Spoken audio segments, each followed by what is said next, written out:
Looking to replace your OEM diesel particulate filter or diesel oxidation catalyst? Look no further than DPF XFit, a complete line of aftermarket diesel particulate filters and diesel oxidation catalysts designed as an exact fit OEM replacement with all makes coverage for light, medium, and heavy-duty trucks. With thousands of units in stock, we ship the same or next day, and be sure to check out our comprehensive reverse OEM lookup tool. Always new, never remanufactured. For more information, be sure to visit dpfxfit.com. That's dpfxfit.com. For more than a decade, FTI has strived to become the leader in the aftermarket performance transmission and converter industry. We've joined forces with McLeod Driveline Components under the leadership of Top Fuel Funny Car pilot Paul Lee, and now have a larger distribution network, more resources, and more power. Come see us in the pits and ask how you can join the FTI family. It's not cheating, it is the competitive edge. This is WFO Radio. Hey everybody, WFO Radio is back for the first time in 2025. Can you believe it? A quarter of the way into the next century. Out of control. I keep saying it over and over again on the Ignition podcast last night, which is up and available in our feeds. Spent a little time talking a little bit about the last 25 years of the 2000s and the technology that has emerged and all the good and all the bad and the things that have come and gone. Just amazing to think about. We are starting 2025, the 74th season of NHRA Drag Racing. Next year, 2026, will be the 75th season. You've already heard a lot of the news that will be coming out about that, like big events, big things happening. It's all going to be happening, and we're going to be covering it all, hopefully, here on WFO Radio. The next couple of years, I ask you, if it's your first time checking out the show, or you're seeing this guy talking from this room with a Christmas tree in the background, check us out, stick around. Usually takes a couple of shows for you to fully understand where we're coming from and what the show is all about. But if you love drag racing in general, and in particular, NHRA drag racing, if you love sports and competition, if you love technology and cars, there is something for you on this show. We kind of have a yearly deal. And so this is the next season beginning, the first NHRA Nitro show. And our guest will be the voice of the NHRA, ALan Reinhart. Will be calling the action out there. Already was busy out at Tucson Dragway this past weekend. I was busy as well. We'll get into all of that. You'll be able to comment on the show. Of course, you can send me an email at any time, joe@wforadio.com. Got our own Project Pontiac build going. One step forward, 3 steps back. That kind of deal. It's a lot of fun. It has been great. Now, before we go any further, though, I usually like to mention the people who make it possible. I think to do this show, it takes more than a village. It takes like a civilization, and the people who make it possible behind the scenes are our great sponsors, like Bernie Speed Shop, Josh Hart. We ended 2024 with a great interview with Josh Hart, talking about bringing Jason McCullough on board and what's going on at Bernie's. And I got him to talk about, doing a drum solo out at the Fan Fest before the Gator Nationals. All that is fun. But what's really the news of the information is that Bernie Speed Shop has got 100,000 square feet of cars for purchase. And you can go to their website. We had a fun exercise during the winter break, like which of the cars that they have on sale would you most like to buy immediately? And it was a lot of fun. Our Twitter audience was kind of going back and forth with there. I found an El Camino that was in my range of budget. Cool. Go to Bernie's, BURNYZZ, on all the social media. Check out their website to find out a little more information. Of course, Foggett, Gary Stinnett's Innovation. He and Steve Williams putting together the Foggett brand out at the PRI show. Had a great time in the Foggett booth. Sold some cans of Foggett myself, which was really cool. And it is a spray that is designed to protect the inside of your engine after you race. It's not one of these things that you add to your oil. That's not what we're talking about. It's for finely honed racing engines and protecting the inside of the engine and anything that could be available for corrosion. Right? Whether it be the cylinder finish or valve seats or any part of the engine that could rust or corrode right after normal use. It happens immediately. You want to preserve it by fogging it down at the end of the night. Foggit, F-O-G-G-I-T, available at Summit Racing Equipment. Go check them out at summitracing.com. Very, very cool. Our friends at HusseyPerformance.net. Not just copperhead gaskets anymore. David Allen and the team making gaskets for everything.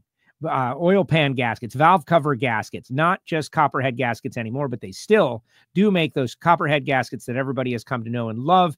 And they make them right here in the United States, and they use computer-aided design to pump them out. It is amazing right there in Pennsylvania. Go to husseyperformance.net to find out more information. Our great friends at CWT Industries, of course, the balance machines that everybody loves. Randy Neal and the company got to see a great demonstration of the CWT balance machine at PRI. Very cool.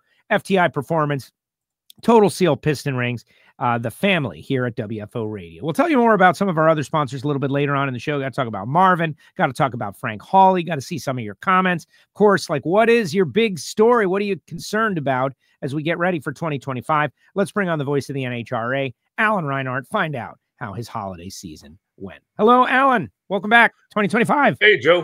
Great to be back. Take your Christmas tree down. Jeez, Christmas was a year ago. My God, it was last year. You know, Alan, I didn't even really notice the tree was here until you mentioned it. Let me solo myself out. And it's like, I look up and there it is. You said it in your monologue. You said you're looking at a guy sitting here in an office with a Christmas tree. No, I meant the other one. I went to Miami Hollywood Speedway one. But now that you mention it, there are two. No, I haven't taken down any Christmas anything. You go out there, it's still Christmas, because I've been doing the Project Pontiac deal, like getting up early and staying up late and coming home, and taking down Christmas is the last thing that I feel like doing. And so it's got to happen, but all right. It hasn't happened yet. If you're working on the Pontiac, then I'll give you a pass on that. But I got all this great Christmas stuff, though, that I never shared with anybody. We didn't do any shows. Steve Brenwald made these wonderful little Christmas gnomes. Everything's going, it's all going in the garbage. Look, Reinhart did this, folks. I don't hate Christmas. Reinhart, he's the reason. Look at that, Alan. It's no longer Christmas. Just like that. We're now in January. Three Kings Day. It's happened. Well, I've always thought, New Year's Day was the day that you should take down Christmas, because, you don't want to take it down 5 minutes after. You don't want to, so you've got that entire week. But New Year's Day is a holiday for most people, and that's the day when, as of tomorrow, in theory, we're starting the new year. So let's get everything packed up, put away, and ready to go. And I think I took mine down New Year's Eve, actually, but the one at the shop. But, that takes 3 minutes, so not that big a deal. Well, exactly. And I listen, I like that. When I was younger, I wanted to keep the Christmas up as long as is possible. And with my January birthday, it would happen sometime between, the New Year's and the birthday when it was convenient. But now that I'm older and more experienced, I want to get rid of Christmas as fast as is possible, man. Let's get it out of there. And I have kind of turned into the put Christmas up around Thanksgiving guy. And that gives me a same amount of duration for Christmas. But really, with the race car in the shop and all this stuff, and I went to Dallas for the holidays for New Year's Eve. And then till the 3rd, I was in Dallas, Fort Worth area, Grapevine, the Christmas capital of Texas. They've got lights. They've got all this stuff. I was there with fam. So now I'm coming back to a disaster. It is a disaster of Summit Racing Equipment boxes and Project Pontiac things everywhere and a Christmas tree here or there. Now, wait a minute. Did you just say I came home to a disaster because I've got too many car parts sitting here waiting on me? Yeah, well, I mean, metaphorically speaking, it's a disorganization in my living room of having, it looks like I'm in a Summit warehouse. So it depends on who you are. It could be heaven for the typical race fan. So I guess you're right on that. Yeah, definitely. Heaven sounds better than disaster when you're talking about parts from Summit Racing that are sitting there waiting to be installed. Well, exactly. And look, Hussey Performance out there. Let's go WFO. What's up, David? Just talked to him a little bit earlier. Need some header gaskets for Project Pontiac. So who do you think I'm going to call? Derek is W Frozen O. Well, yeah, we got a big storm going across the country right now, and they are, iced in, frozen in. I'm trying to get parts from different places, and they're like, yeah, man, the trucks aren't rolling right now. So it has been a bit of a challenge. Yeah, there are definitely some people in the country that are dealing with a whole lot worse weather than I am. And I want to just send out, normally when somebody's cold and I'm not, then I send out, neener. But there's a lot of guys out there that are digging out so I just want to send good wishes along the way and hope you guys all thaw out safely and get back to normal as soon as possible. Exactly. This was a big one. They said it wasn't record or anything, but it was bad. and, ice and snow. I talked to Gary Stinnett. He says that in Emporia, they were fine, but, Topeka area, they got blasted. So I agree with Alan. And if you're dealing with the weather, be safe. Don't do anything stupid. Here in, I'm sorry to use that harsh word, right? Stupid. But here in South Florida, the hurricane is coming and electrical wires are down and people are out there taking selfies. That's stupid. Don't do that. And so just protect yourself. We don't want to lose you here in 2025. Yeah, we don't have that either. Like I said, we were racing all weekend and could not have asked for a better weekend to go racing. It's cooling off a little bit today. It's only supposed to be about 67 or 68. So no sweatshirt, those of us in sissies in Arizona, but no, we got no snow. We got no ice. We got no hurricane, no earthquake, no locusts as far as I know. So, this time of year is when I'm very, very, very happy that this is where I live. An occasional haboob. Yeah, an occasional haboob, but most of those go north of me, so that's not even a big deal for me. All right, so let's. I got a lot of people out there. Thank you all for signing on. WFO Radio, 1st of 2025. We appreciate it, including Walt Walker. Oh wow, Walt. But tell us a little more about this race at Tucson Dragway, because it sounds kind of fun. Saw your social media on X, and it looks like you guys had a good time. How'd it go? Well, we had a great time. It is a tradition at Tucson Dragway that they do what they call the Hangover Nationals, which is depending on where the holiday falls. This year, obviously, with New Year's Day being on Wednesday, it ended up being a long weekend, but it's a 3 or 4 day event. There's 1 day test and tune, and then we go into competition for 3 days. Complete event every day. We had Wally race on Saturday, which was cool. Had 400 cars, give or take, I think, something like that, 450 maybe. But a lot of fun, a lot of money given away. So got some side stuff that's going on here and there. They do some team events and some other things, but it's just a good way for everybody to get their stuff out and get their cobwebs knocked off and come out and enjoy. We had racers from as far away as Vancouver, Canada, or Alberta, Canada. We had a lot of cars with Division 6 numbers. We had a handful from Division 4 and Division 5, but it was all in all great weekend, great racing. No real big incidents, and it was a fun weekend to go out there and like I said, get blow all the cobwebs off of everything. Because here in Arizona, your race car's been sitting around now for 3 weeks or 4 weeks, so you really need to get them out and blow all the cobwebs off. Yeah, exactly. I had to take a shot there. No, and hearing you talk about this, it made me feel obviously very envious.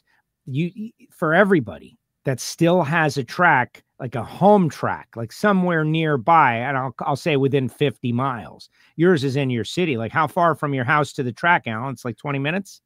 Yeah, about that. Depends on depends on traffic and stuff, but yeah, 20 minutes would be about right. So that is a dream scenario for so many people. I used to have that scenario, and then it became an hour and 20 minutes. Now it's 3 hours, which is just a different kind of experience. We here in South Florida have our own yearly tradition, and it is the Darrell Gwynn Show of Shows at the Sheehan Autoplex. Used to be Sheehan, Pontiac, and GMC, and then when Pontiac went away, it became Sheehan GMC, and now they sell everything, the Sheehan Autoplex. Tom Sheehan and the family down there in Pompano Beach have been doing this car show for 25 years, and it is a Darrell Gwynn Quality of Life chapter of the Bonacani Fund fundraiser.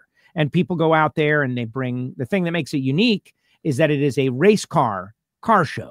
The headliner is that people bring race cars. And so we had a couple of top dragsters out there. In the past, Paul Smith has brought his funny car and fired up the nitro car. It was really cool. And being in South Florida, it was 60 degrees, something like that, 62 degrees, nice and warm and fine compared to where you were. And Dan Mercier was there. Paul Richards was there. Anthony Terenzio was there. Of course, Darrell and Jerry and Joan Gwynn were there. It was amazing. We did our Miami Hollywood Speedway reunion induction ceremony, which was cool. On a personal level, we did my father's celebration of life there. Just a really great event. It'd be better if we were at a racetrack, but we make the best of it. So it's kind of cool. We both had active weekends while everybody else froze. Well, anytime you get a chance to get people together in a situation like that, whether it's, bench racing or just kind of remembering stuff, or talking about the future, or just catching up. That's one of the things that I look forward to with some of the Christmas things we do around here. My local speed shop, Don's Hot Rod Shop, does a chips and chat thing where, bring your hot rod or your street rod or whatever. And it's just kind of a casual get together. I've missed it a few times over the years because it seems to fall on the same weekend as PRI, but it's just a nice get together. And there are people that come to that I see once a year. And that's the one time that I see him. We catch up a little bit, what's going on in your world, what's going on in your world. And, people that we used to spend a lot of time at the racetrack every weekend, but, life moves on and people move in different directions. But any opportunity to get together, catch up with old friends, reminisce about some great memories. And I saw some of the pictures and some of the things from your dad's celebration of life. It looked like that was a really, really nice service. And I know, you go where your family is, right? I mean, I remember, when my father died years ago, the first thing I want to do is get to the racetrack because that's where my family is. That's where my support system is. So the fact that you were able to get all your support system, your family and everybody together down there, like I said, it looked like a really nice service. Thank you. It was. And thanks to the United States Marine Corps. It's kind of policy, but I reached out to them and they sent 3 uniformed Marines. They played taps. They presented me with a flag. Amazing moment. I really like when I was trying to make it happen. I knew what I was asking for, but it turned out so much better than I ever thought it would be. And it was really a big moment. I had a lot of people call me and say like they had never seen that kind of military ceremony in their lives, which I thought was surprising, but that just goes to show you, not everybody gets to see that stuff. And it was great. And now I feel, the word like closure. I don't know about that, but I feel really positive moving on. And the next morning, and by the way, folks, put your questions in the chat section. I got one queued up for ALan right now. But the next morning at 9:30 a.m., we were positioning Project Pontiac, the 78 Trans Am, to receive the engine and progressed. So what a great 24 hours, right? Pay tribute to my dad. And now we're really going to pay tribute by trying to get this race car on track. No, I think that's awesome. Your dad was a wonderful man. I didn't know him well, but I'm very honored that I got to meet him, and the number of times that I got to chat with him when he was out at the racetrack. And it's typical dad stuff. I don't know how much of this but bragging about you was his favorite pastime. He would talk a little bit about some of his past and some of his history and some of his stuff, but bragging about you was his favorite pastime. And it was just great to sit down and chat with the man and what he's seen and what he's done and what he's been through in life. And like I said, I was honored to get to know him a little bit. Didn't know him well, but I was honored to get to know him a little bit. And he certainly was proud of you and what you've done.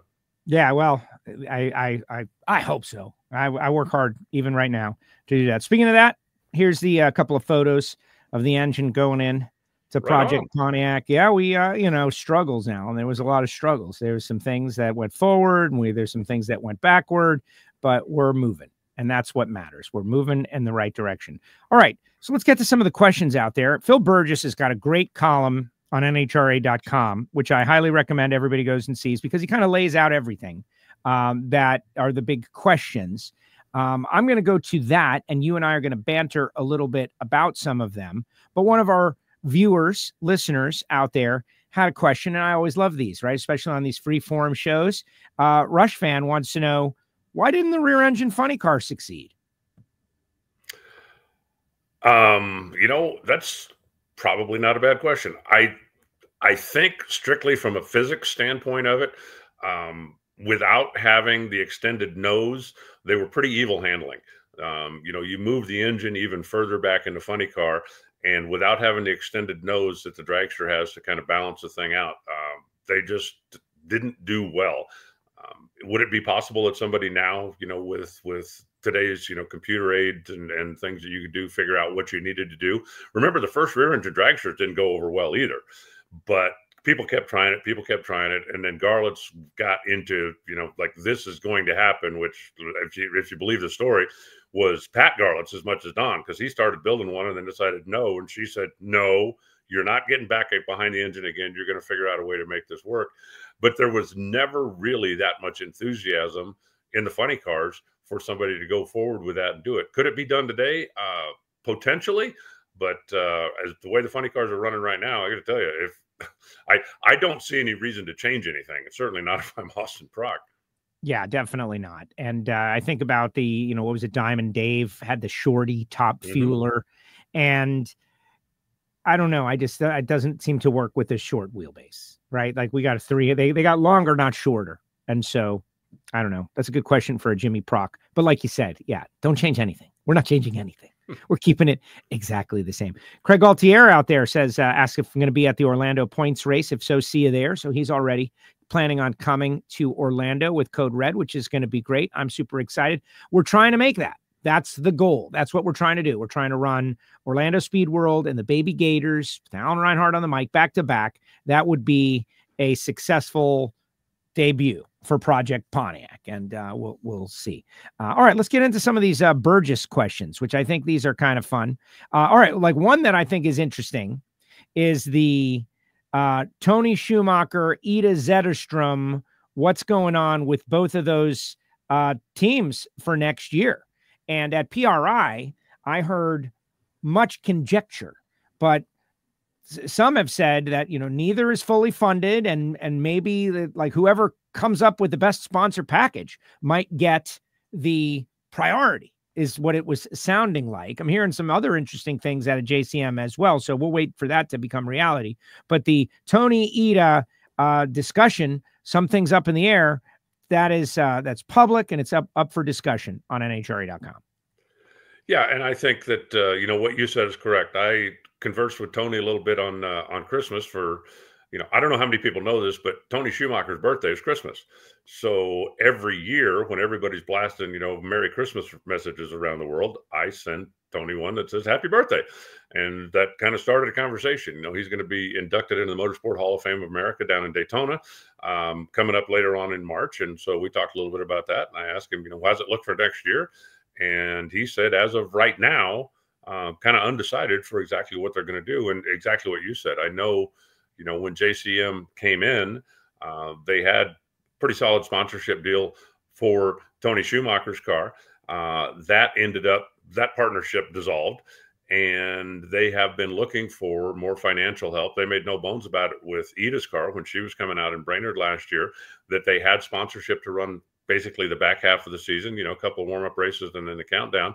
And then they would be actively seeking sponsorship going forward.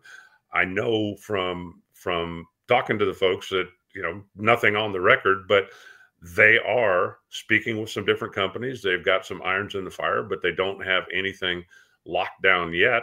And it's a little bit surprising to me when you think, Tony Schumacher, the winningest top fuel driver in history, no matter what metric you want to use, and a very good spokesman, a very accomplished spokesman for whatever your business may be.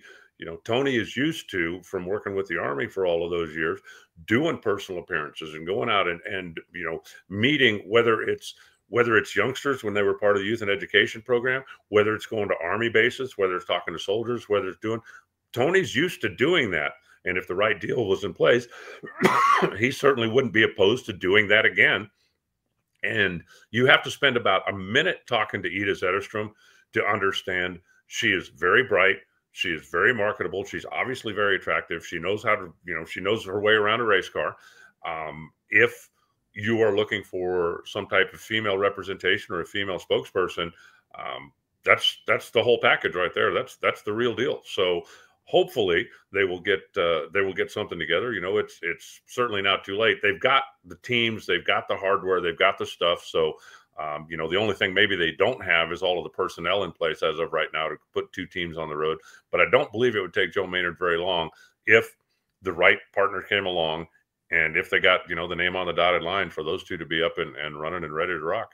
Yeah, well, exactly. And, who knows what I heard it portrayed as a sponsorship death match, like which one will get, because they both are different and unique pitch people, right? You just laid it out there. Tony, like the veteran, he's got the numbers.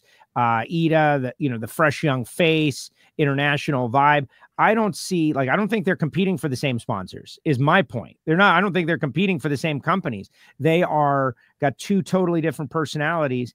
And I would really like to see them be able to drive it home and bring something to the table. You know, we had that conversation about Austin Prock throughout the season. If Austin Prock is not able to attract a sponsor to solidify his driving career, then something's wrong. Something's askew, because he's done everything that you have to do in any sport. Dominate, show that you're talented, show that you're genuine, be a likable personality. He's got all of those. He checks all the boxes. And yes, he's got Cornwell. He's going to be good to go for 3 years. I think Tony Schumacher is that same guy. His deal is just bizarre because he found a great sponsor, and the sponsor loved the sport so much he decided he didn't want to be a sponsor. He wanted to be an owner. And that's just kind of a bizarre, tough sitch. And then Ida, being fresh to the sport. So we'll just have to see. We'll have to see where it goes. Well, I think one thing that you said rings true in that, they maybe are not looking for the same sponsor because they are two very different personalities. However, if you had a company that is not just focused on, the 18 to 40 male deal or the 18 to 35 female deal, if you have a sponsor that, the world is your customer, you've got a team here that's got basically both sides of that covered. Whether you come in as, a primary on one and a major associate on the other, or whether you wanted to switch the primary back and forth, because, certainly there are companies out there whose marketing is more focused on, the male demographic. There are companies out there who's more focused on the female demographic, but there are also plenty of companies out there that sell to everybody. It's like, hey, look, I don't care what you are, who you are. I've got a product that can make you happy. And a company like that, you've got everything you want right there, right? You don't have to go out and say, okay, well, we're gonna get together with Joe because of this, and then we're gonna get together with Sally because of this.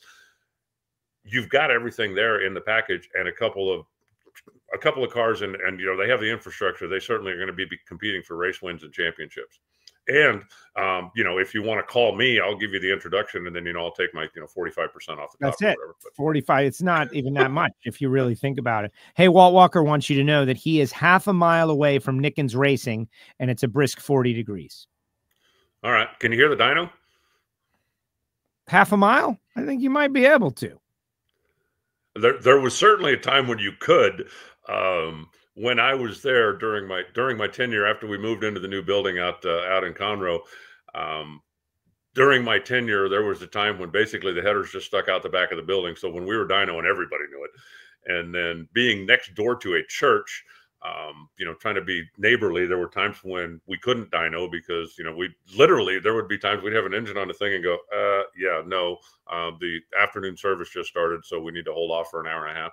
But they were great neighbors, and having the youngsters come over, sit in the race cars and do all this stuff was wonderful. But anyway, during my tenure, we put in mufflers and a big underground system around, so we could dyno at 4 o'clock in the morning and not bother anybody.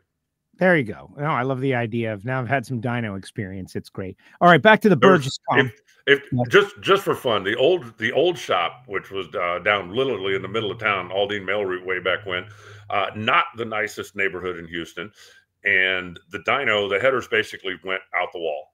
And the neighbors were not always as enamored with us. We were in an industrial area, so we could make noise during normal business hours. But there were certainly times when we needed to or wanted to or just did things after business hours that the neighbors weren't very enamored of. And one particular evening, I'll never forget this. So David and I are the only two in the shop. We got this engine on the dyno. We just need to make a couple more hits, and it's going over to the race car shop to get put in the car and ready to go. And the way the shop was laid out, it had kind of an approach. The dyno was in the back corner back here, and there was kind of approach. You had to have the door open for ventilation when you were dynoing. And so we'd made a couple of hits, and we're getting ready to make the next one. And David starts the thing, and it's idling, and typical deal, right? Just double checking the oil pressure's good, everything's good. A pair of headlights come in, and I'm looking out there, and it is a county sheriff. And I tapped David on the shoulder, and and he goes, yeah. Reached up and shut the switches off. The sheriff comes in and says, "Evening, guys. Hey, how you doing?" And he says, you guys are making a little too much noise out here. And it's, yeah, I understand, officer. We're trying to get finished. And I said, we're trying to get ready to go racing. We're just, a couple of things we just got to get done. And the guy looks through the window from the console room into the dyno room. And he says, Lord Almighty, what is that? I said, well, it's a Pro Stock engine. It's, we race Pro Stock. And the guy said, my God, how much horsepower something like that make? And David said, let's find out here real quick. And he fired it up, yanked the handle back before the guy could say stop. We thought we had permission for that one. I love that idea. And that guy became a fan for life. There is nothing like that. That is something. These dyno guys, like, they don't know what they got. They should put a little bleacher. It doesn't have to be big, like a 3-row bleacher behind glass. They could charge the average race fan to be on the other side of that glass, watching dyno pull after pull after pull. It is an adrenaline rush. You could sell it. You could sell it. Nobody's selling it, but you could sell it because you're right there, and there's nothing like it. And imagine, like, right, a 1,500 horsepower Pro Stock engine. All right, next question. This one right from the Burgess column. I appreciate Phil for going there because, Phil's going into the International Drag Racing Hall of Fame. Speaking of Hall of Fame, it's Garland's Hall of Fame, and that is there are still tickets remaining, guys, but not a lot. So if you want a table for your company, reach out to Chuck at the museum and get in on it, because there's a lot of Selzy is going in this year. Phil Burgess is going in this year. There's going to be a lot of fun. We're going to have a lot of fun. You're going to miss out if you don't go to it. But shout out to Phil. He goes where no one else has gone yet while talking about J.R. Todd and what's going to happen there. He talks about how JR had a great year driving, just on track. While an official announcement has not yet been made, it's all but been confirmed that Dickie Venables will take over tuning the DHL car in 2025 with veteran John Oberhofer. So Dickie Venables, John Oberhofer, crew chiefs for JR Todd. Todd Smith has left the team. He was very clear about that on social media. Coletta Motorsports, guys, I'm sure you had a plan for the rollout, and Burgess ruined it, so I'm going with it. Let's talk about Dickie Venables and John O. Thanks, Phil. Well, again, that's kind of been a little bit of an open secret. There hasn't been anything publicly that I have seen, but it has also been fairly well known and discussed within the industry. I think that's going to be a dangerous combination. I really do. You look at, JR, not just his reaction time stats, which are solid, but his ability to drive the race car.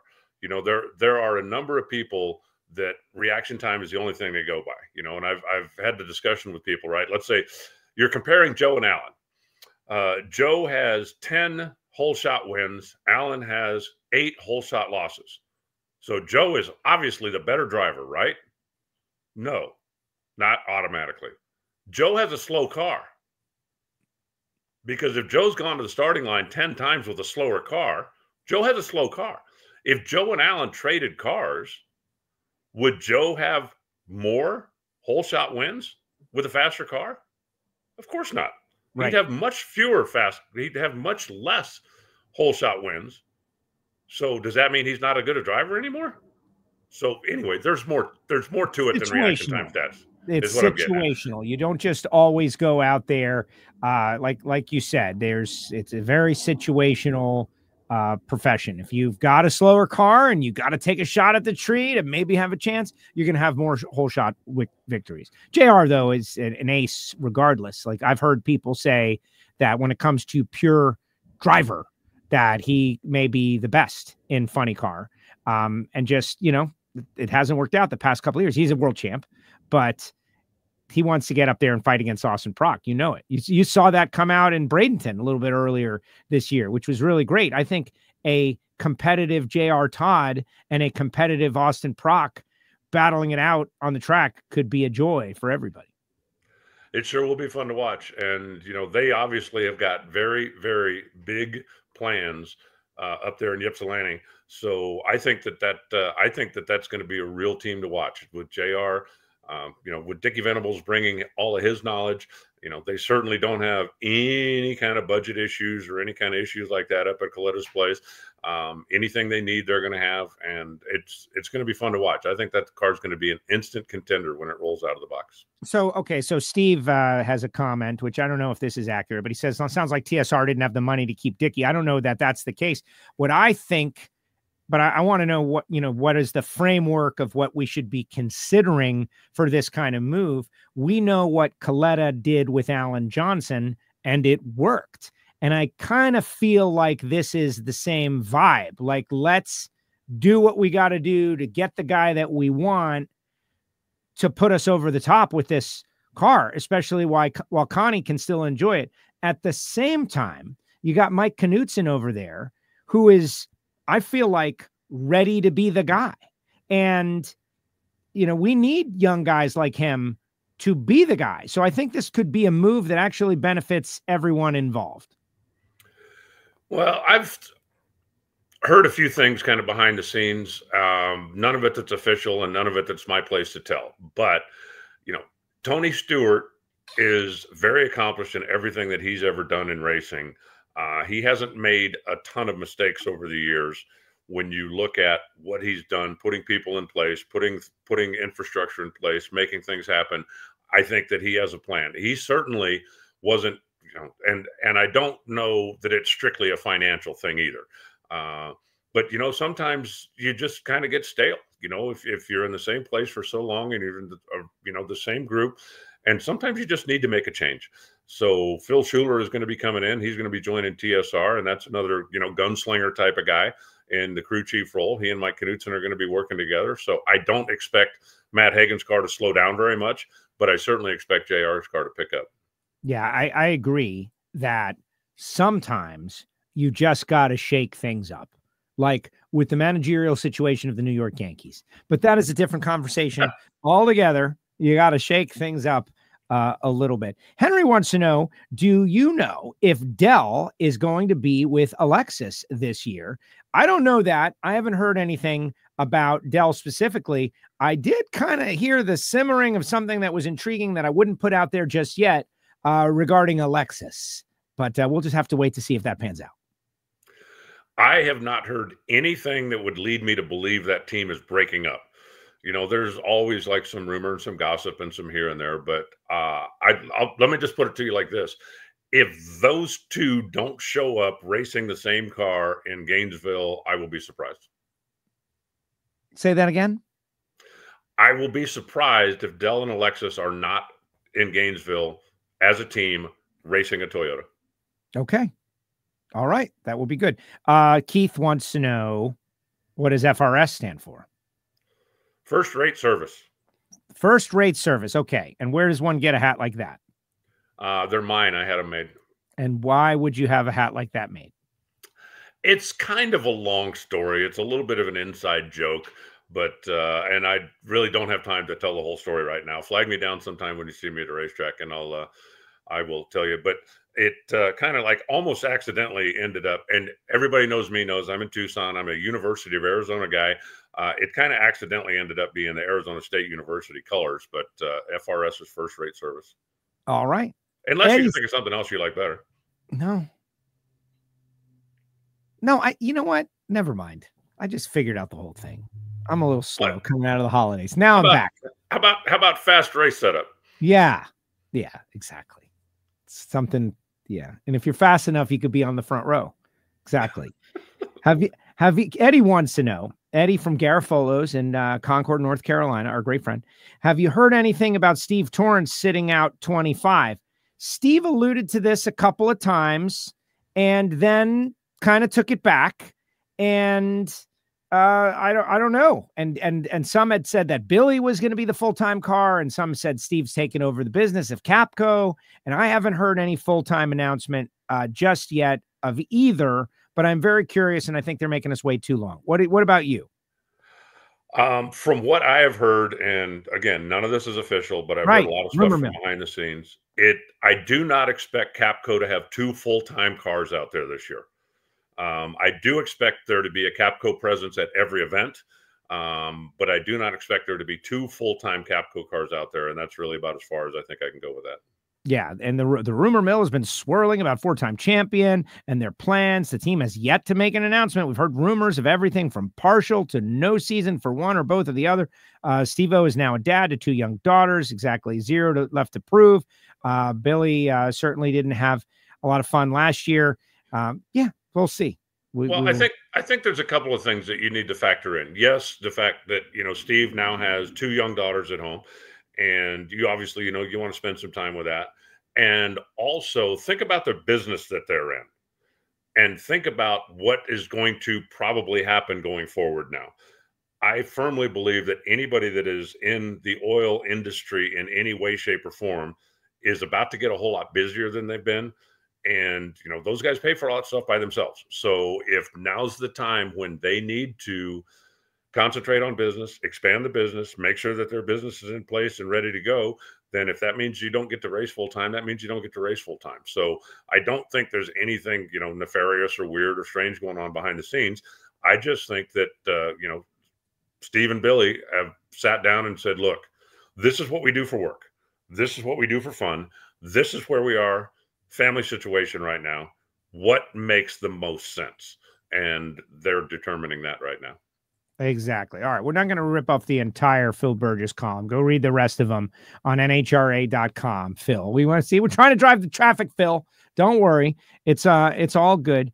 But I will say I had a good conversation at PRI with Greg Stanfield, and it kind of got me excited about Pro Stock for 2025, that he was gunning for Greg Anderson and all of that's going on. I know Matt Latino got his license, made some laps in Bradenton, and there's some more turnover. We know the schedule will be a little different. They're 2 races shy of the full pull with Pro Stock.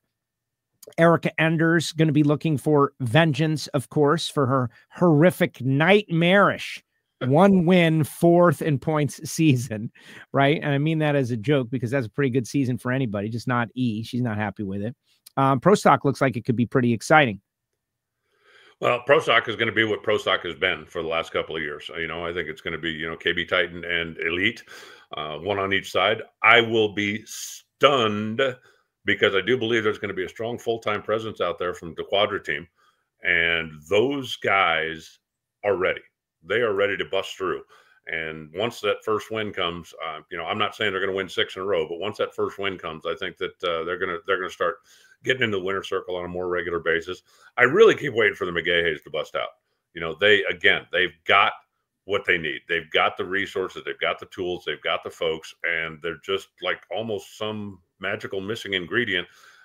But it will be more fun when Chris, and especially Mason, when you get, again, we've been talking about Pro Stock, 6-7 years ago, Pro Stock was, the Geritol Club, right?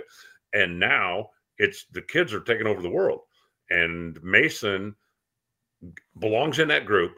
He is a fresh young face. He is a very driven young man, and he just needs a little bit more performance. And I think once the world gets to see a little bit more and know a little bit more about Mason McGahey, they're going to be as excited about him as they are about some of the other youngsters in the category. Absolutely. No, I have spent a fair amount of time with Mason and Chris. Well, sure, you guys are Yankee fans. We are Yankee fans, and somebody put a nice, wonderful comment in the comment section. Let me see if I can find it. Yeah, it's Captain Lucky 23. He says Yankees suck, and that's the reason I would like a change at the top, sir. But Mason and Chris and I, we all kind of, and Holly, we all go back and forth with our Yankee fandom, et cetera. And at the same time, talk a little Pro Stock. And to me, that team demonstrates how hard and challenging this thing is, because they've got a lifetime of experience. They've won races. I don't want to say budget isn't an option, but it seems like they don't want for anything. They've brought out new cars. They're trying new stuff. They've made changes in personnel. They got Lump over there. Lump had to take everything back to zero, and they found a lot. They went from, call it 12th or 13th qualifier to 9th or 10th, 7th. Mason has had some good runs, but it's just that hard to catch up. Like, how do you catch up to Elite and KB when they've got a lead? Like, what do you do to close the gap and get in front of those guys when you can only find micro levels of performance on the dyno? Well, you just, you keep working, and it's not just on the dyno. It's everything on the car. We've watched it throughout the course of the year, right? On both teams. There were a couple of times when Jerry Don Tucker had the absolute best car on the property. There were a couple of times when Greg Anderson had the best car on the property. There were a couple of times when it was Dallas Glenn's turn. There were a couple of times when it was Stanfield's turn. Erica had a couple of runs where she had the best car on the property. And just being able to maintain that week after week after week is difficult. Long gone are the days when one team or two teams like Warren Johnson and Bob Glidden had 150 more horsepower than everybody else. And they just went out there and ran in front of the field by 5 or 6 hundredths or a tenth. Those days are long gone. And the biggest reason for that, obviously, is because everybody's sharing horsepower. So, you know, for the McGahays being on their island, if they were able to find something, hopefully they would be able to keep it secret long enough that they could do some real damage before the rest of everybody jumped on board. You know, there were a number of years where Warren Johnson had the best car in the class. He had more power than anybody else, and he went out there and won the most races. Simple as that. But he also didn't spread his motors around. He didn't give 7 or 8 other guys his horsepower. You know, there towards the end, there was a couple of guys that would lease motors from him, but they certainly didn't get the full package. And now people do get the full package, right? A guy like Jerry Don Tucker can come into Elite. I'm sorry, just dry air out here in Arizona. A guy like Jerry Don Tucker can come into Elite if he has the resources and he gets not just the horsepower, but also the tuning, the help, the car setup, that all he's got to do is get in there and drive the thing. And, you know, on the days when they hit it with his car a little bit better than everybody else's car, he's got a car that can go out there and do some damage. Yeah, definitely. I'm interested to see what Jerry Don does. I think they're going to do some Mountain Motor stuff. Mountain Motor Pro Stock really coming on this year. Mike Coughlin going to be racing with Elite. That's a little bit of a bummer for Randy Lynn. I don't think that she's going to be coming back on the Elite side of the fence, at least not right away. That is a bit of a bummer. But this is what the silly season is, right? The shuffling of going on. Joel wants to know about ALan Przinski. Have we heard anything from ALan? Has he dropped out of Pro Stock altogether? I feel confident saying no, he hasn't dropped out of Pro Stock altogether. I think what ALan is doing is just trying, first of all, they started a new business. They got a lot going on. I think that is a traditional regroup that's happening with ALan and ALan Przinski. I think he's gotten a bit too hard. He's not going anywhere permanently. Yeah, I think what you said is correct. I think that, you know, they're getting the new business up and running. They're focusing on, you know, making sure that they've got the resources and the things in place that they can go forward and start investing the time and energy and money back into Pro Stock. Exactly. Andrew wants to know about Kyle Koretsky. Do you think he's going to run any races in Pro Stock or FX? FX, I think the answer is yes. I don't know about Pro Stock, but did we get a text from Captain Chaos the other day? I was, busting knuckles on Project Pontiac, and what was that all about? Well, they had an event at their racetrack on one day, and the next day they had 3 or 4 inches of snow on it. And yeah, he sent a couple of pictures, and it's like, hey, that's perfect timing, right? That's perfect timing. If you got an event on Saturday and it snows on Sunday, then you've got it down. So they are currently down now officially for the winter, because obviously that part of the country, not conducive to racing this time of year. But they have done what a number of others have done, and that's learn how to do other things with the racetrack and utilize the stadium and utilize the grounds for things other than drag racing. So, yeah, I'm stunned that they got this far. Like, what? They raced into late December, early January? That makes no sense up there at the Grove. But, hey, that's what happens at the House of Chaos.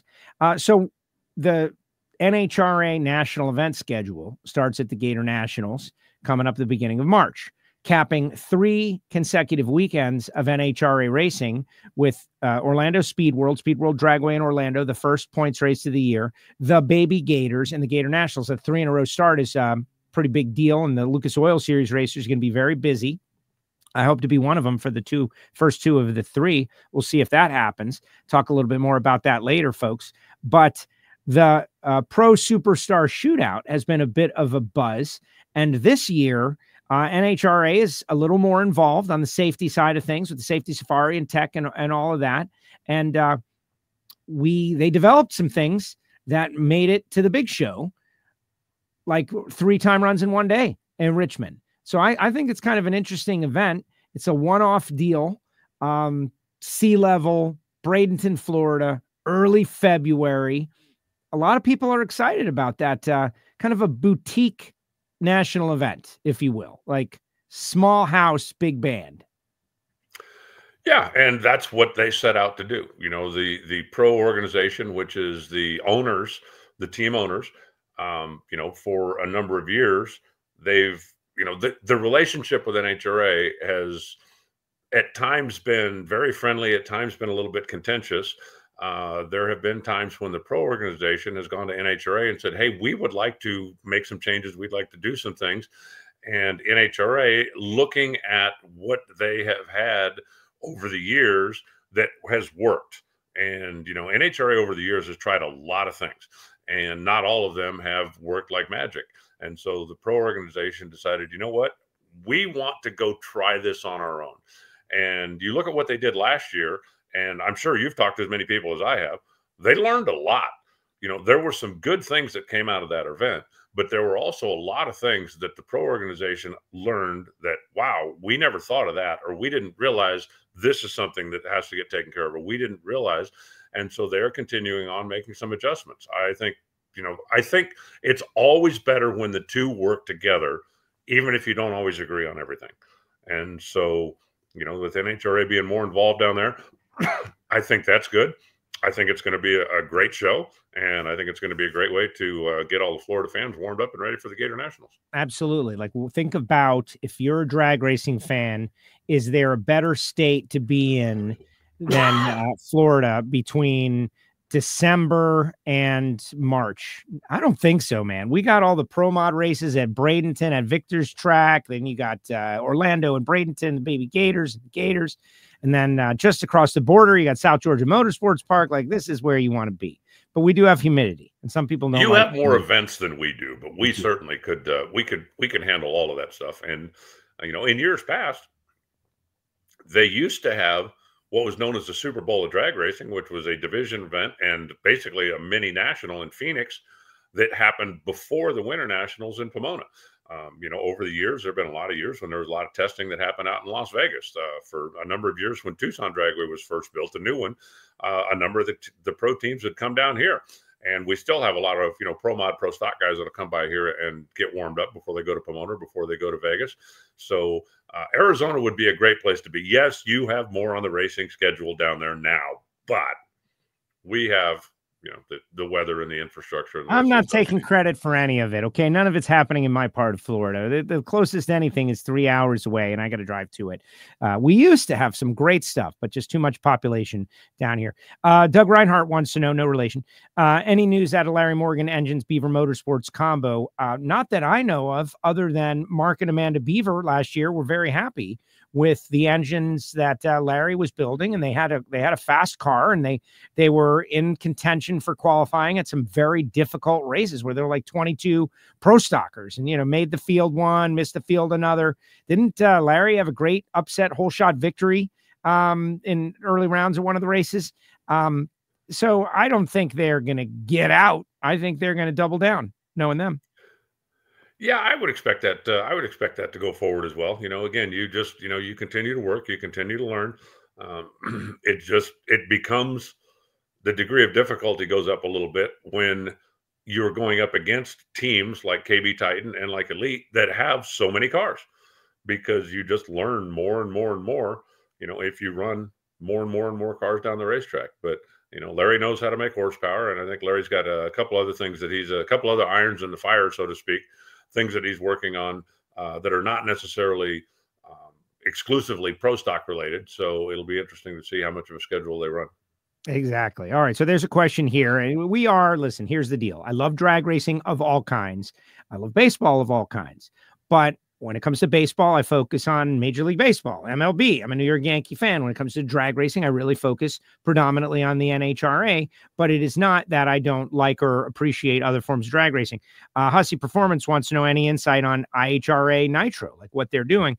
And what I will say is that I have followed all the rollouts and everything. And for my money, what it has illustrated is that this is a hard deal, man. It's a hard deal. And I don't think the NHRA, as the Major League Baseball of drag racing, gets enough credit for all that they've done and roll out and the things that they do.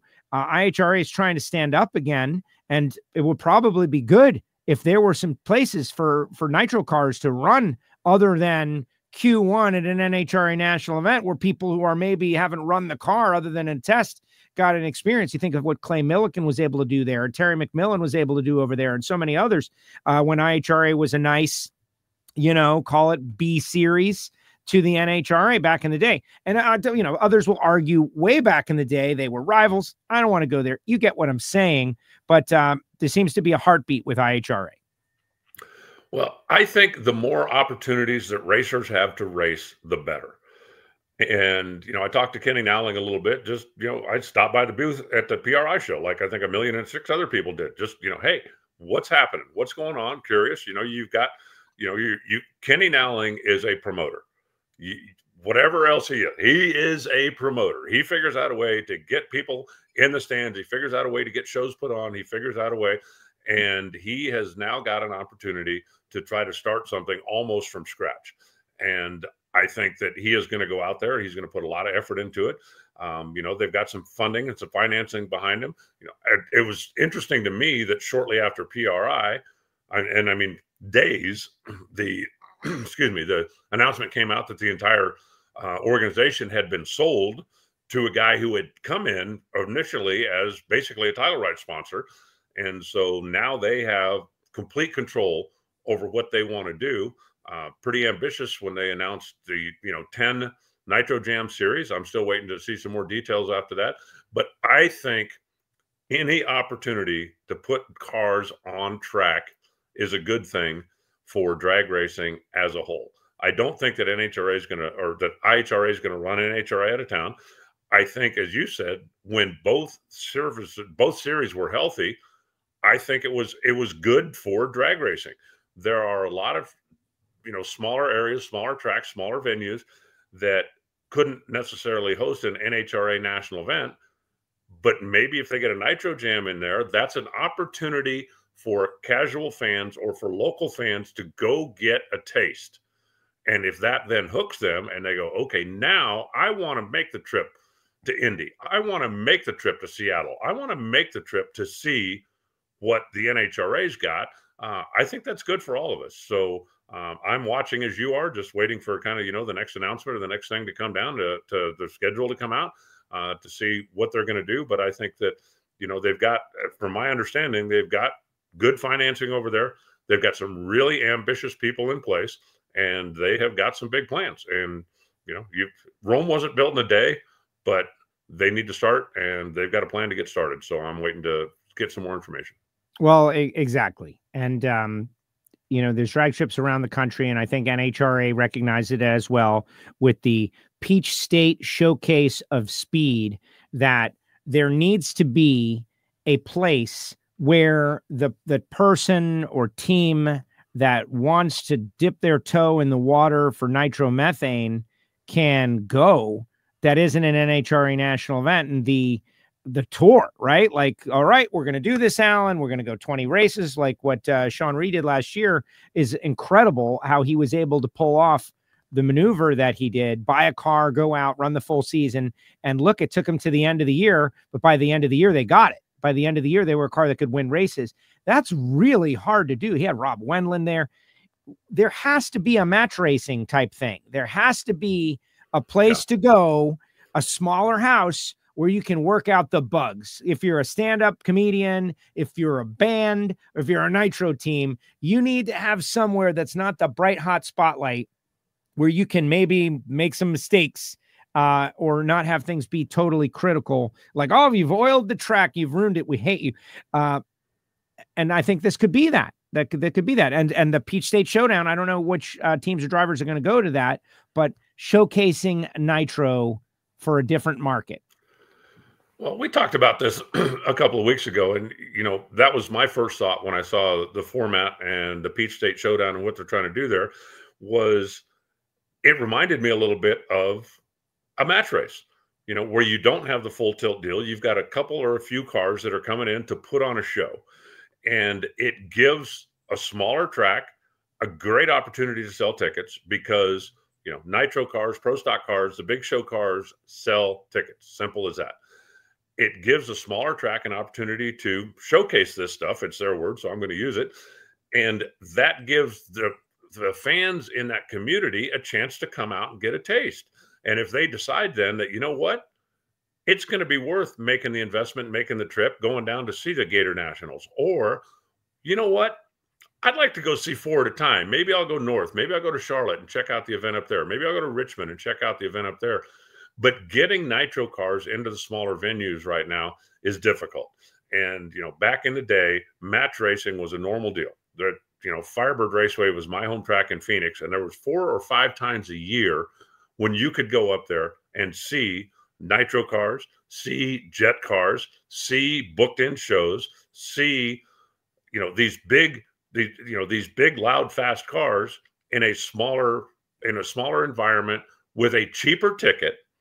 And if that made you say, okay, now when the National Hot Rod Association is coming to town, I want to go see what it looks like when we've got 16 of these things battling out on Sunday instead of just 2 or 4, duking it out on Saturday night. So if the Peach State Showdown is going to be, as I understand it, it's kind of a test balloon. They want to see what's it going to take to put on this event. Will it be successful? Does it make sense for the track? And does it make dollars for the track? Because that's an important thing. These racetracks, you need to be able to bring in revenue in order to stay open. And if this event works, then I can certainly see this going to other NHRA facilities, other smaller tracks around the country, to give them a chance to have nitro cars come in, to have a big show, to have a nice revenue generating Friday night or Saturday night, and to let the local fans get a taste of what it's like at the Nationals, what it's like when the big cars come in, whether you're a nitro fan, whether you're a pro stock fan. And I think it's great that they included pro stock in this thing, because there are a lot of fans out there that love the pro stock category, including me. And I think it's great that they included them as well. So let's see how this works at South Georgia, and then let's hope that this expands to some other racetracks. And, if IHRA does the same thing, if they go into different markets, if they go into different facilities where we're not going to be for whatever reason, but it gives those tracks a chance to generate some revenue, maybe make some improvements, keep their doors open, keep servicing the drag racing community, that's good. If it gives fans in that community a taste of what the big show is really like, and it will entice them then to go to the nearest NHRA national event and check it out, then I think that's a good thing. I really don't see a whole lot of downside about having more events for the racers to go to and get involved in.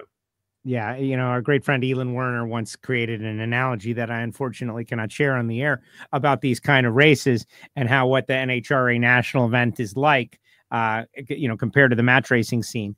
But you get the idea. It's the big event, the big show, if you will. Mark Banks' experience mentions funny car chaos, and that's the deal. Like, why would you build a nitro car? Why would you build any car if you got nowhere to race it and there's no way to race it? Like, why would you do that? For the Cackle Fest, for the car show? You're not going to do that. There has to be reliable places to race that are going to be there 2 and 5 years down the road for you to make an investment of, depending on what it is. And I'm going through that right now with Project Pontiac. There's been a couple of times where I've said to myself, like, why am I doing this? The closest track is 3.5 hours away. There's only going to be 3 opportunities for me to run Super Street a year. But that's enough. And that's how I justify it. That's actually enough for me, Alan. I could race 5 times a year, and that's enough for me. But my investment, it's a family car, it's a family heirloom. I'm not going to sell it. I'm not going to get rid of it. I'm not putting it back on the street. So this makes sense for me. But if you're going to build a nitro car, you want to know you've got some races like Greg Carrillo out there, right? Like, he goes to Vegas, he goes to Arizona. He's got his little cluster of races that he knows he'll be able to hit each year, a couple of them. This can be helpful. So we'll see. All right. Final question for ALan Reinhart, which is, I think this is interesting. Andrew wants to know, will the change to VP racing fuel change anything? Not major. No, you're not going to see anybody running 0.2 of a second faster or 5 miles an hour faster. Is it a change as far as tuning? Certainly. Will it change the architecture of the engines? Maybe a little. You're not going to make huge changes, but if you're able to get away with another 1/10 of a point of compression, then you're going to make that change. If you're not able to get away with quite as much, then you're going to make that change. I don't expect the performance to be, a huge swing one way or the other, but it will be, if you're inside one of the race shops, then yes, it is creating a lot of work for you. But from a fan standpoint, I don't think you're going to see a whole lot of difference. There you go. Randy Johnson says he enjoyed the stream from Tucson as well. Thank Any you. final thoughts, Alan? This is the first one of 2025. We've had a tremendous audience out there, guys. Thank you very much for signing on WFO Radio. I ask you to click the bell. If you're watching on YouTube, subscribe to any of our socials, whether it be on X or otherwise. We do this all year long, before and after each race, Tuesdays, 1 o'clock Eastern time. Alan and I haven't missed a show in 100 years. And who knows what lies ahead for 2025. We've got the Superstar Shootout. We've got the Gator Nationals. And then we're going to run this gamut again. It's going to be amazing. Like Austin Prock. What will they be capable of? Are they going to be a runaway freight train again, or is someone going to step up and stop them? There's a lot of fun storylines we're going to be covering this year. Well, I think just to complete the thought that you were talking about a second ago, if you're thinking about building a nitro car, right? Joe and ALan Racing, we've decided that we want to build a funny car. We've dreamed about this forever. We've got the resources. We can put this together. Maybe we don't have the resources to make a full tilt deal. Maybe we don't. And we certainly are not ready to go out and compete with Austin Prock. We're just not. So why would we make the investment if there's no place to run the car? However, if the IHRA Nitro Jams gives us an opportunity to go out, run the car, make a buck or two, learn as we go. If some of these other smaller events give us a chance to go out, then maybe it's worth making the investment. And maybe 3 or 4 or 5 years from now, we will be in a position where we can step up and believe that we can go head to head with Austin Prock. So yeah, anytime that there's an opportunity to have more race cars on a racetrack, I think is a good thing. As far as final thoughts, I'm grateful that I got out to my first race of the year in Tucson. I'm looking forward to the next one. I'm not sure exactly when, where, why, or how that's all going to come together. Still thinking that I might be doing a little globetrotting before the NHRA season starts for sure. And, if anybody else has any questions or anything you want to shoot to me, I am, as always, announcer@nhra.com. There you go. Alan, great job as usual. Always fun connecting. Listen to this guy. I'm going to put some stink on it right in the end. Anyone think NHRA cooked the clock on that 341 run? ? Ask Steve. No, not at all. Round 1 eliminations at the finals against Jason Rupert after a plane crash. No, that's okay. The plane crash is concluded. Let's tune up the clocks for that one run. And come on, Steve. Come on, Steve. I know you're joking. Let me ask you this. If you think that might have happened, tell me why. Tell me why it would make sense to do that. Is it because, oh my God, Austin Prock is having such a terrible season, we need to throw him a bone? Yep. I'm not seeing that. Yeah. Is it, why? Explain to me why that would be a good thing to do and why you would do it for Austin Prock. You look at their body of work over the course of the year, and are they grateful that they did it? Yes. Would their year be less shiny if they had gone 338 on that run instead of 341? No, I don't believe their season could glow in the dark any brighter than it does.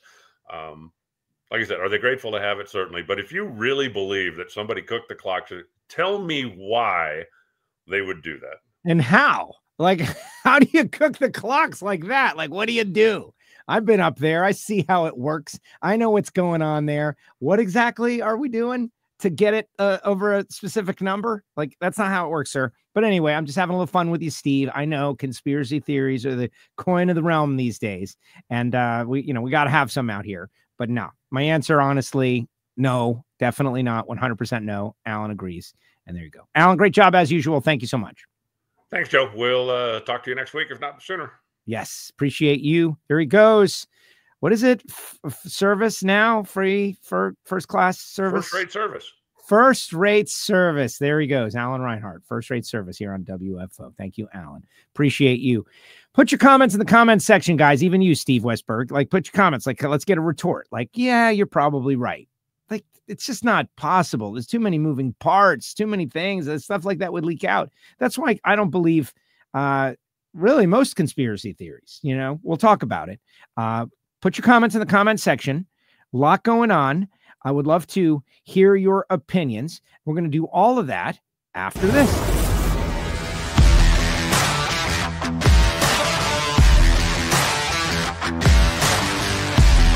Foggit is a high-performance fogging oil designed especially for internal combustion engines. Foggit can be used by everyone. If you have a lawnmower, a jet ski, a motorcycle, a tractor, a high-performance car, a classic car, racing vehicles, if it has a cylinder wall, it needs Foggit. The number one source of friction in your engine is not what you think. Piston rings rubbing against the cylinder walls generate more friction than any other part of the engine. More friction and temperature means more wear and less horsepower. Fortunately, the team at Total Seal knows how to reduce friction and wear through innovative piston ring design. If it takes a piston, Total Seal can build a better ring. It's Antron Brown, driver of the Macro Tools Top Fuel Dragster, and yes, I'm a 3-time world champ. But you know what? When I win, I go straight to WFO Radio, baby. I want to see you listening in. See, what a bummer. We got to recut that now. We got to recut it because he's not a 3-time champ anymore. He's a 4-time champ. We're going to have to like keep 4 and just overdub it. Overdub the championship line for Antron Brown. One of the questions that Phil Burgess had on NHRA.com, and I suggest everybody go check that out, was, are they going to miss Mark Oswald? That is kind of an interesting question. Will they miss Mark Oswald? These are the kind of things we talk about with the Patreons, the Patreon VIP Listener Club, patreon.com/WFO Radio. They get to take part in the Ignition recording session. They get to watch the video of the Ignition show. They get to hear it from Heiner Pro Stock show behind the scenes, a lot of different specific content for our VIP listener club. And if you sign up right here at the start of the year, I know a lot of people like to start their season with something new and like don't like to come in halfway through the season. You'll get a shirt. You got to sign up for the full year, though, at any level, and you'll get a free T-shirt in addition to the stickers and the patch and all the different things that we give our listeners, part of the Patreon VIP Listener Club for WFO Radio. You get Monday Motivation, where I, share my deepest secrets and tell you about Project Pontiac and how we broke a shock and all of these things. You get to hear all the real dirty stuff. Patreon.com/WFO Radio. Also want to shout out Marvin Rodak, 817-924-6821. Coffee, hot sauce, spice rub, the best in the business right there in Fort Worth, Texas. RodaxCoffeeandGrills.com. And of course, Frank Hawley's Drag Racing School. The Dragster Adventure continues to be the best value in all of motorsports, where you can drive a dragster with the tutelage of Frank Hawley for very little money, spending a half day showing up with nothing, the clothes on your back only, and driving a dragster multiple times down the racetrack and having one heck of a good time. Go to frankhawley.com. Tell them you heard about it on WFO Radio. All right, let's see what everybody's got to say out there. Put your comments in the comment section. Jim says it was great hearing ALan call races this weekend. Yeah, I was doing Project Pontiac stuff. We did the Darrell Gwynn car show. We did the Celebration of Life, and then we put the engine in Project Pontiac. Had a couple of photographs I wanted to share, and I'll tell you while you guys populate with any other questions you have. This is it. Like now it's on. The race is on. We're trying to make Speed World Dragway Orlando the first Lucas Oil Series race. A lot of people have asked me if I'm going to make the Pro Superstar Shootout to go over there and enjoy a little drag racing. And of course I want to. And it is about a 3-hour drive from my house to Bradenton. And I might be making that drive with the car coming up on Friday as we're trying to go to TBM Brakes and get our brakes on it. But you can see the Project Pontiac engine that made its debut at PRI that made just about 850 horsepower out of a traditional Edelbrock headed Pontiac. Pretty amazing going in. But it's not been without challenge. We put new A-arms and shocks on the front of the car, and we, had stock suspension and looked at it and thought we had done a decent job of clearancing things, and we had not. And once the engine was lowered in, we started to drive around, roll it around. Something bound up and broke an adjuster off one of the shocks. And so that has set us back in the race against time that is Project Pontiac to make Orlando. Now I'm waiting on a new shock. I had to order a new shock. I'll send the other one to be repaired. It'll be fine. But this is like the fit and finish work to get the engine down in there. We had to do some adjusting. The headers, like the mid plate blocked the header, blocked the starter. Little things are touching one another. We've got this great, amazing CSR. Like Jim Perry uses it. You got to get on there because Jim Perry uses it. Like, sounds great to me, but it's a little bigger. And so it's touching against the header. And so we've got to clearance the header. The fit and finish final work that is coming out of my friend Rick's shop is taking a lot of time and a lot of in, and a lot of out. It's definitely not just like put it in the car, bolt it up and send it. That's not how it's turning out to be. There's a lot of profanity. It's a lot of cursing, some busted knuckles, some blood. There's a little blood that has occurred. A lot of metal chips going on as we're like, adjusting things like the mid plate. There's some material that could come off the mid plate, frankly, and give us a little more space down there. Let's do it. So we get in there and start cutting and but this is the fun of it all. This is the fun of Project Pontiac. Are we going to make it to Speed World Dragway in Orlando? Who knows? Click subscribe, follow along with the show.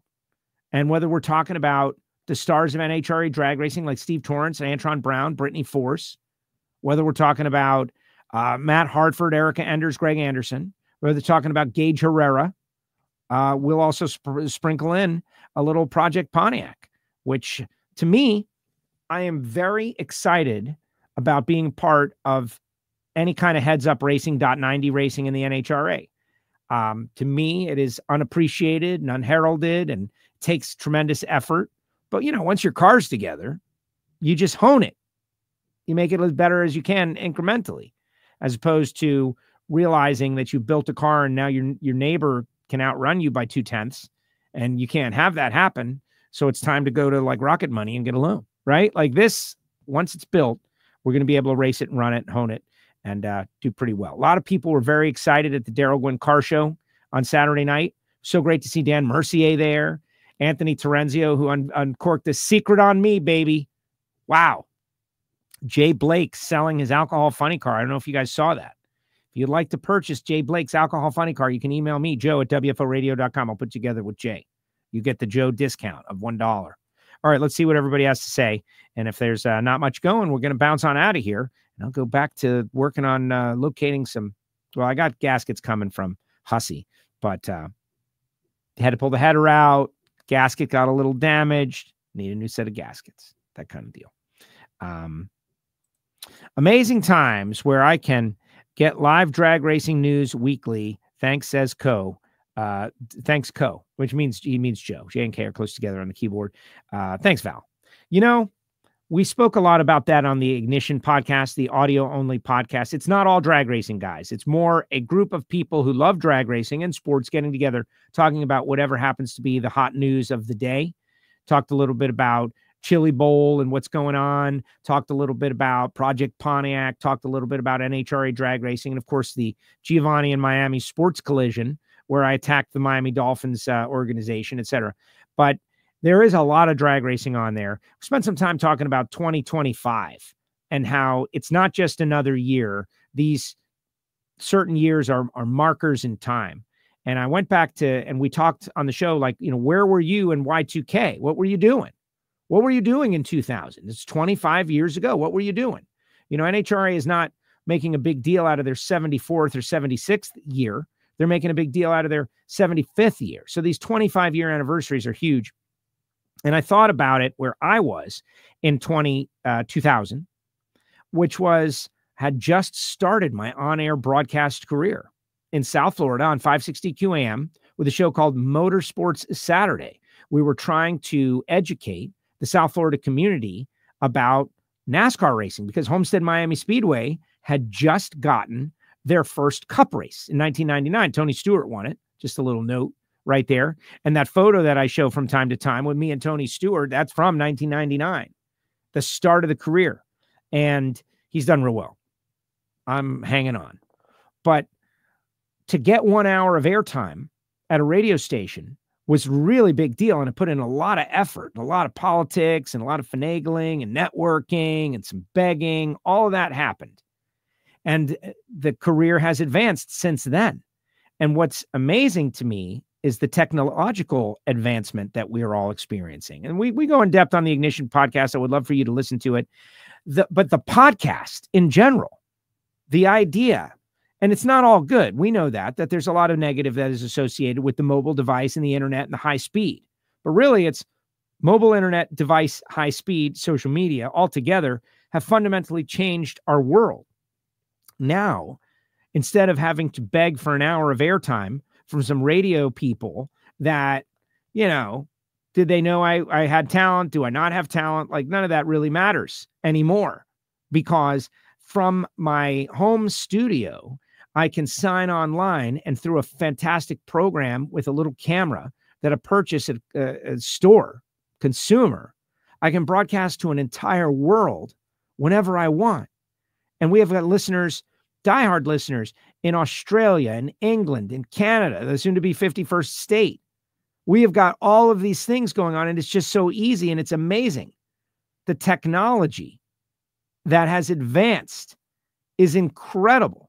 And I can't even believe it that I can do what I can do right now in the 25 years.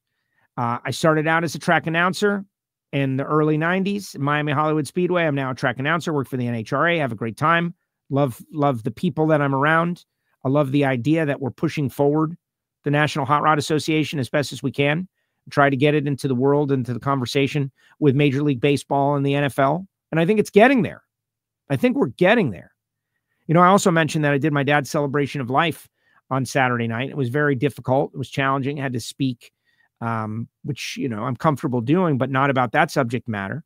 And the NHRA came up because, and I mean no disrespect to any other form of drag racing. It's just like the major leagues or the National Hot Rod Association. It's where I first went, where I saw Snake and Garlitz and Darrell Gwynn worked so hard to get there and win the U.S. Nationals. That's NHRA is the drag racing association. It is the major leagues of drag racing. And I think about my dad and how we went to 40 consecutive Gator Nationals together. It's amazing. So yeah, I, love the sport, and I'm real excited about what's happening coming forward. So if you're excited too, if you're interested in following along, I ask you to subscribe to the show and click the bell. And we're trying to get over 5,000 subscribers on YouTube. We're chasing Clay Milliken. He's over 100,000. But, that's the law of big numbers. We're going to get there. Like, the more subscribers we have, the more subscribers we'll get. Of course, the podcast is still the lion's share of our listens. Audio only, Apple Podcasts, Spotify, SoundCloud, wherever you get your podcast. All right, let's see what that was all a big stall to get some more comments up before we get on out of here. Don't try to make me cry, guys. Like, don't do that. Nothing a big hammer can't fix. Yeah, the BFH has been utilized a couple of times. We tried it to not, but yeah. Thing that's unfortunate is we put together the whole front suspension and now we have to take it off. But there were a couple of things that I regretted, like I wanted to do a little bit better, and now we get a chance to do them again. Project Pontiac car looks awesome. Thank you very much. Purchased brand new, 1978 by my dad. All the little fixes take a chunk of time to get it done. No doubt. No doubt. And the things I got to order, I got to get seatbelts. I got to get tires. There's a big debate. Which tires? Should it be Goodyear? Should it be Mickey Thompson? Should it be Hoosier? Which tire? I've got a lot of the decisions to make. In 2020, I went to my first drag race in Sonoma, California, and I've been going now for 25 years. Well, then that's 2000. It's not 2020. But thank you, Ronnie. The best advertisement for the sport of drag racing is drag racing. Being at the track. It's a quandary. It's a challenge. It's a mystery surrounded by a puzzle wrapped in an enigma. How do you get people to go to something that they don't know about and they've never seen for the first time, at which they will fall in love and come back over and over again? It's a challenge. I don't know. Joe, why isn't a forced daughter or Height not driving John's car? Well, Courtney is retired. Brittany has a ride. Ashley is raising her children. Robert is still out on medical leave. And that's the reason. But you know what? I don't think any of them, maybe Courtney could have made a bigger splash than Fast Jack Beckman. But that little interview I did with Fast Jack at the PRI show when he got the gig full-time next year, rightfully so, well-deserved, total championship threat for 2025.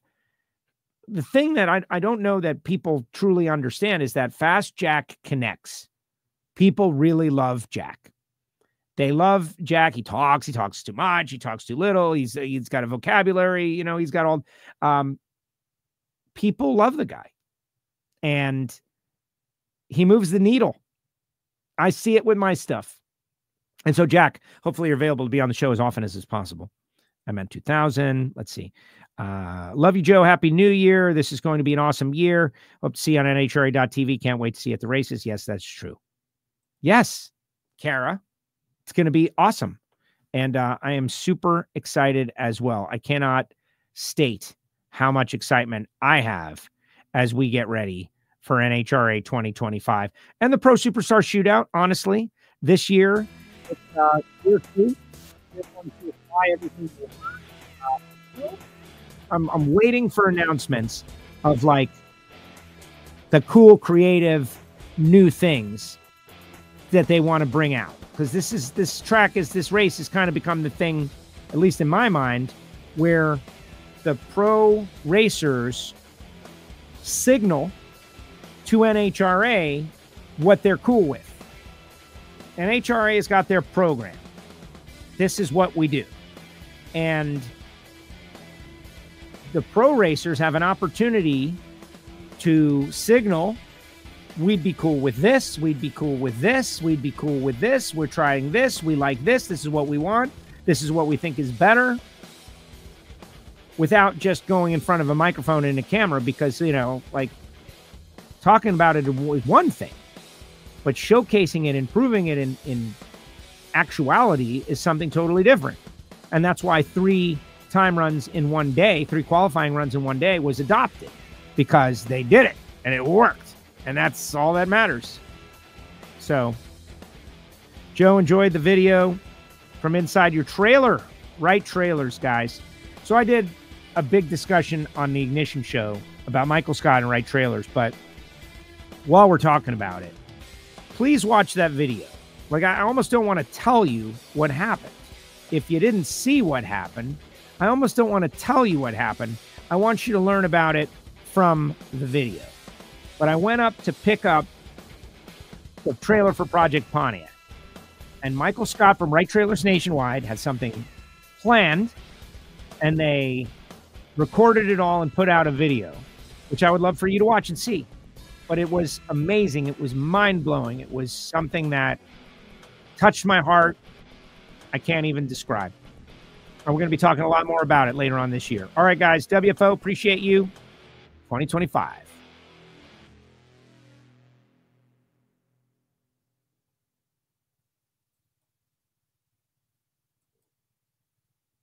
Like this show? Want more? Then head to WatchPTTV.com, the new 100% free PowerTube TV streaming network. Home of the best classic and new motorsports racing and build shows on the web.